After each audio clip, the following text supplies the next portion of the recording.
Good morning, Facebook. Today is May 1st, 2020. It is 11:30 a.m. Pacific Daylight Time. In the state of Washington here, it's supposed to be a pretty momentous day. Governor Inslee is supposed to have a press conference in exactly 3 hours where he is supposed to outline the specifics of our state's plans for reopening.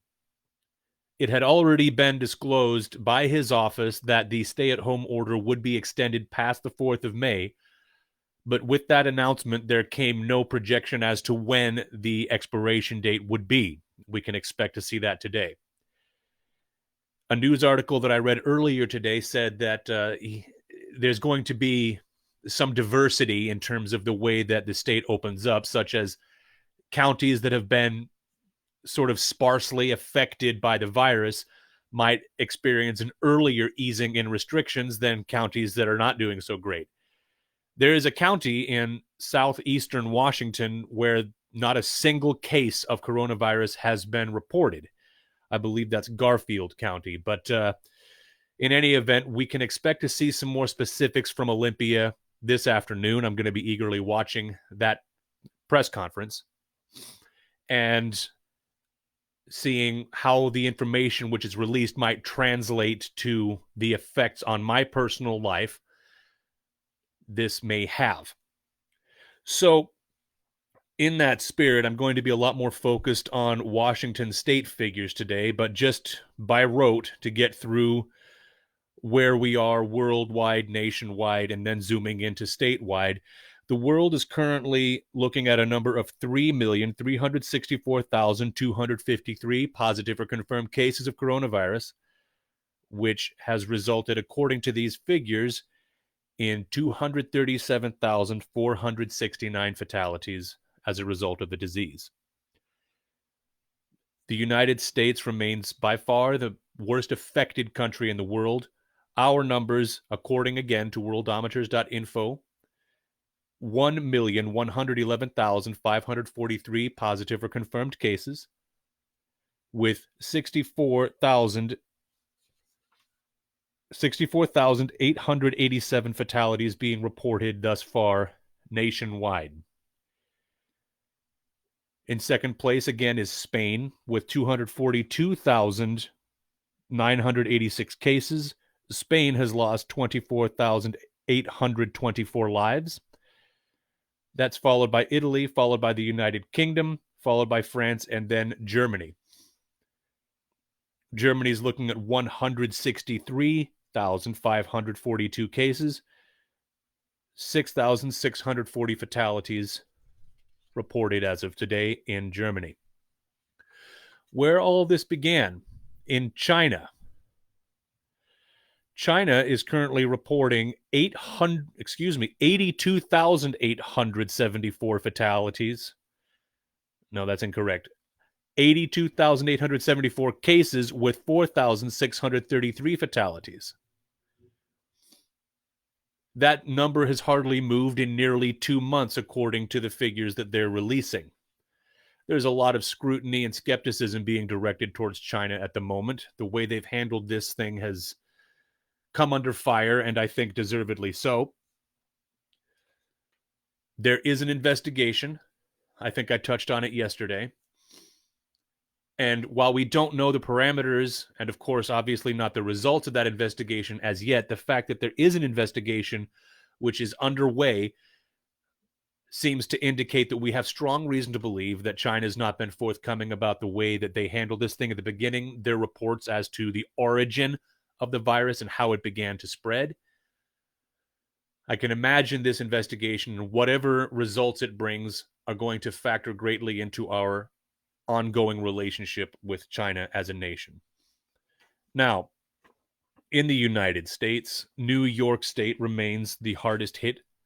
313,545 cases, 24,089 fatalities in New York State.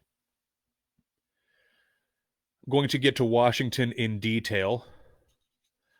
Nebraska's figures, where I used to live, they're up to 4,281 cases. 70 Nebraskans have lost their lives. Now,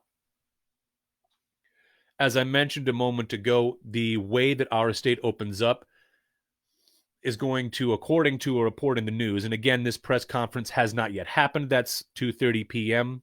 this afternoon, local time. But a news story indicated that there is talk that some counties within Washington state that have not been so hard hit could see an earlier easing of restrictions than other counties.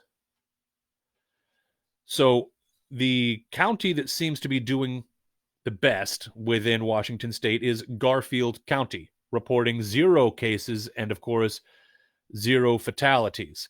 Columbia County is only reporting 1 case. Ferry County is only reporting 1 case. Franklin County, 279 cases and 9 fatalities. Now, Franklin County was a county which appeared in the news a week or so ago when various county commissioners got together and decided that they were not going to enforce or implement the governor's stay-at-home order, alongside the sheriff of Snohomish County, who made that lengthy statement on his Facebook page.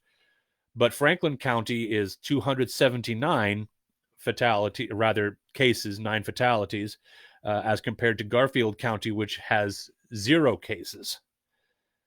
As far as I'm able to see, that's the only county, Garfield County, in the entire state that doesn't appear to have been affected at all by this disease. Now, Pierce County, where I live, is in 3rd place, reporting 1,322 cases with 49 deaths. 2nd place being Snohomish County, who were a little under double our numbers in Pierce County. Snohomish County is reporting 2,433 cases and 108 fatalities. King County remains the hardest hit. That's where this whole thing originated, not just in the state of Washington, but nationwide. The first case was found in King County. King County is reporting 6,207 cases with 447 fatalities. So Pierce County, over 1,000 cases, easily within the top 3 worst affected counties by statewide. And so I imagine that if there is sort of a patchwork approach to this county by county, that Pierce County will not be seeing the earliest effects of the opening up of our state. I just almost can't wait to see what our governor has to say. It's just under 3 hours away. Now, there is I don't know what you call it, a think tank maybe, or some kind of an institution, which is called the IHME. That stands for the Institute for Health Metrics and Evaluation. That's here in the state of Washington at the University of Washington. And this institute has provided some of the key models and key projections which have informed and shaped our mitigation strategies. And according to that very institution, and this was something that was updated on the website of that institution, after June 2nd, 2020, relaxing social distancing may be possible with containment strategies that include testing, contact tracing, isolation, and limited gathering size.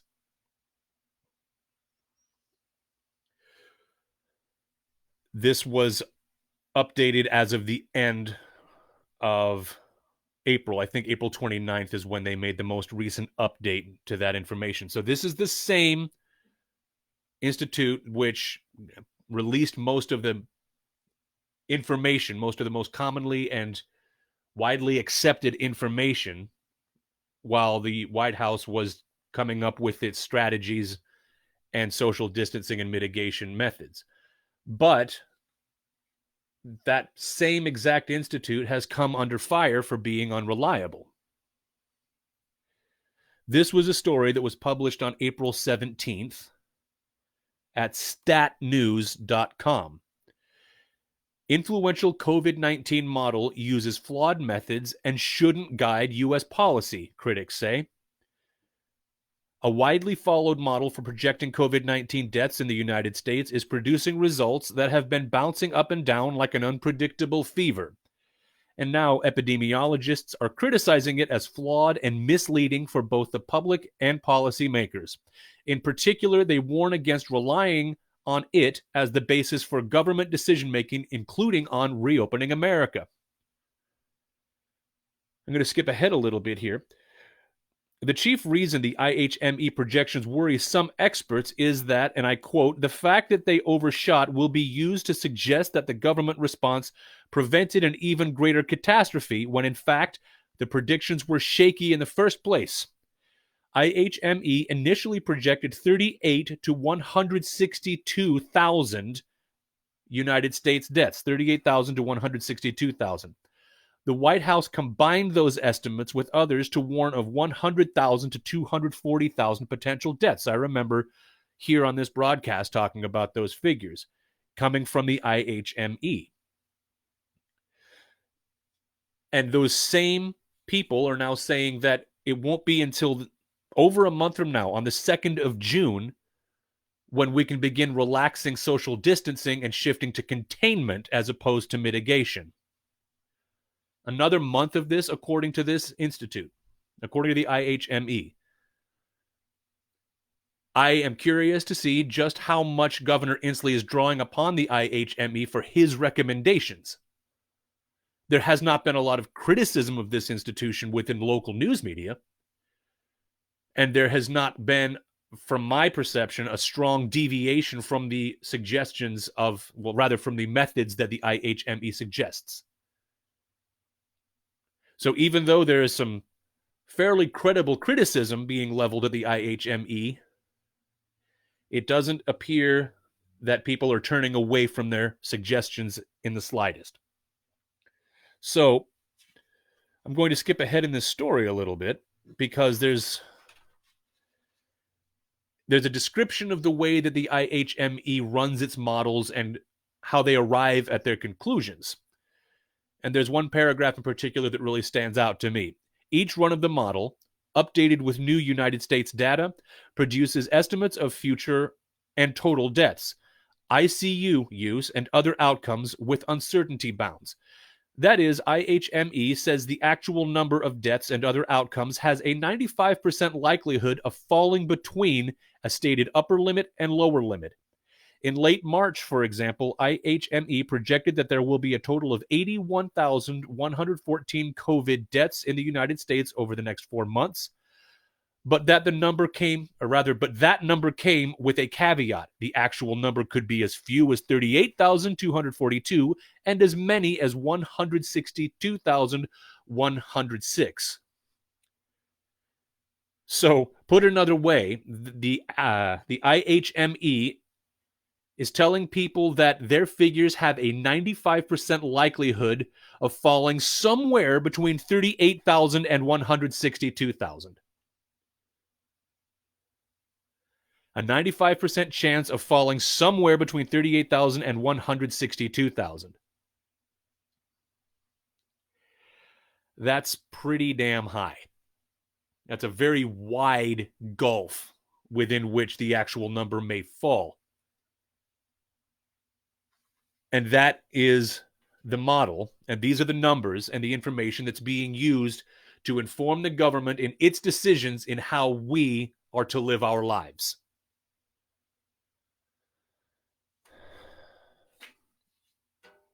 Washington State has been steadily falling in terms of its rank among states' numbers. Let me see here. Washington State, there we are. 1, 2, 3, 4, 5, 6, 7, 8, 9, 10, 11, 12, 13, 14, 15, 16, 17. Washington State's now at 18th place. We are ranked number 18 nationwide in terms of our total number of cases. That could be looked at as proof that the strategies that we implemented very early on And again, we were the first state in which this virus was detected nationwide, according to the official numbers. Again, it's entirely possible that many people got sick with this and got over it before we even knew it existed. Anyway, the fact that we're so far down in the ranks here could be construed as an indication that our methods worked and that we've been doing the right thing. That could be interpreted in a number of ways. One, it could be looked at as we're doing the right thing and we need to keep doing the right thing. Or it could also be looked at as saying we're doing pretty good. We've got this thing under control and we can begin allowing people to go back to normal. The information from IHME would suggest that we need to keep doing what we're doing for another month plus. There's going to be a lot more to talk about tomorrow once the governor has made his announcement.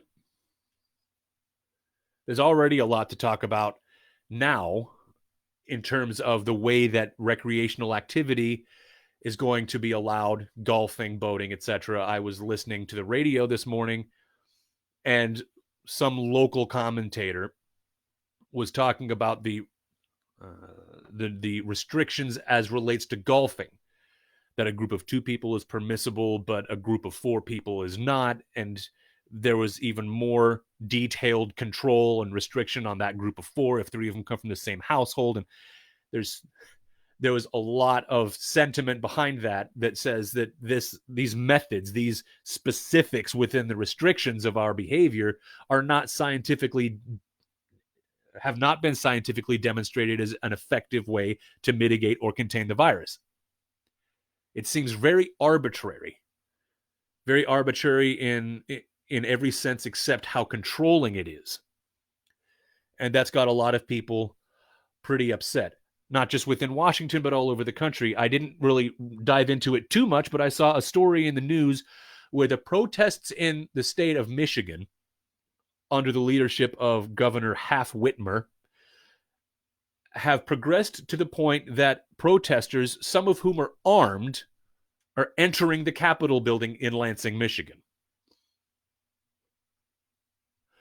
And that state's government is facing a lot of resistance from people within its population.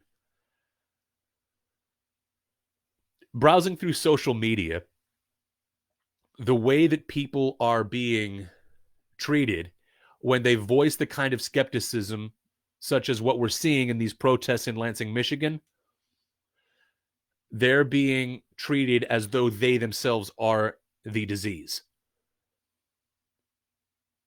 I mean, all over the place, there's inconsistency. The seroprevalence surveys indicating that we may have had many, many times more people get sick with this and get over it than we'd thought. The huge fluctuation in the numbers from IHME, the fact that a lot of the mitigation strategies being implemented and enforced around the country don't seem to be scientifically predicated.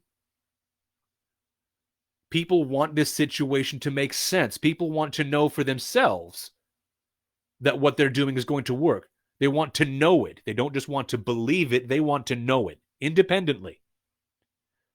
There's nothing wrong with that. Now, are they handling it in a way that makes sense? I don't know. Storming the Capitol building in Lansing with a gun doesn't seem like it makes much sense in itself, and that's going to draw a lot of criticism in itself. However, the idea that people are getting fed up with this, the idea that people are trying their best to make sense of this, and the only conclusion that many of them can arrive at is that it doesn't make sense and that there is a nefarious agenda pushing all of these mitigation strategies. I can certainly see how a lot of people are driven to doubt what they're being told. The whole thing's just a mess. And the fact that we've got an election coming up in, 6 months? 6 months away from a presidential election. So there's a lot of competing interests and competing agendas being interwoven with this. Now, overlapping narratives in the news, that's not a new concept. But in this case, the information being reported is having a direct impact on our personal freedoms and on the way that we live our daily lives. And the closer we get to that election, the more people are going to assume that the decisions being made are increasingly motivated by politics and not by science. And that's going to occur on both sides. And the more that happens, the more divided people are going to be.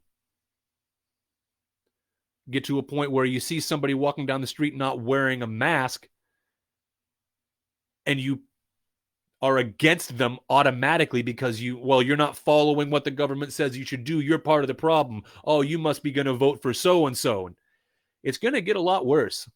This whole thing, in terms of how divided we are as a society, is going to get way worse because this pandemic is going to be increasingly politicized. The longer people are not allowed to go back to their lives, the closer we get to the election, I'm dreading it. I'm absolutely dreading it. Regardless of which way the election goes, this is going to be ugly. Especially if we see a rebound in figures in the fall, which is widely predicted as almost a certainty. Well, that's all I've got for today. I'm pleased to keep these things a little bit shorter. Some days, if I have a lot to say or if I come across something that really gets me thinking, then I can go almost twice as long as I've gone today. But today, I'm just waiting to see what the governor says. Anxious to move to the next phase of my life from here, from this, because this is ugly and I want to go back to work. So, thanks for listening. Be good to each other.